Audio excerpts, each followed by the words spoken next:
Well, that's where I went to Adjutant General School. On this wall, in these picture frames, a hero's stories of a lifetime of service. Another commendation. That's a Joint Chiefs of Staff medal. Chuck Elrod served in the Army, got out, but was called back in 1960. I've got the Bronze Star from Vietnam.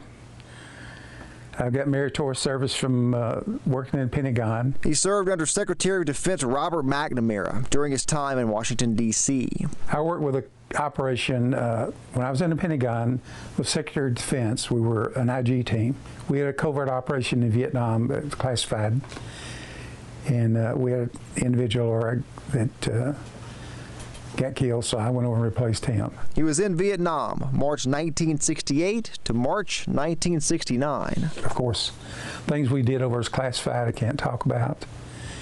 And, you know, so that's all I can say about that part of it. He came back from the war, later left Washington, and then went to Alaska to be an advisor to a National Guard unit there. That's where I got the Soldier's Medal, which is the highest heroic medal you can get for saving lives. It was 1971. He was driving, and he saw a big group of people. One 5-year-old fell through in about 60 foot of water, because that's where the big ships come in. 25 degrees.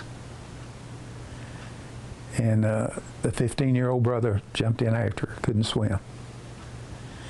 And I happened to just come around the corner and people just stand there hollering, not doing anything, so I just ran down, dove in the water, went out and got to 15, brought him back. He then went back in and rescued the 5-year-old girl. She was in the water about 15 minutes, and about the same amount of time I was.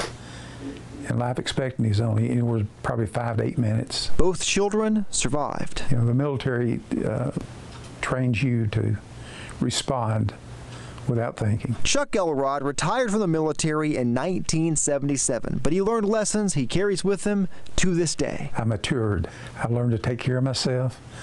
I learned to be a team player. And I learned what really it was to be able to be an American.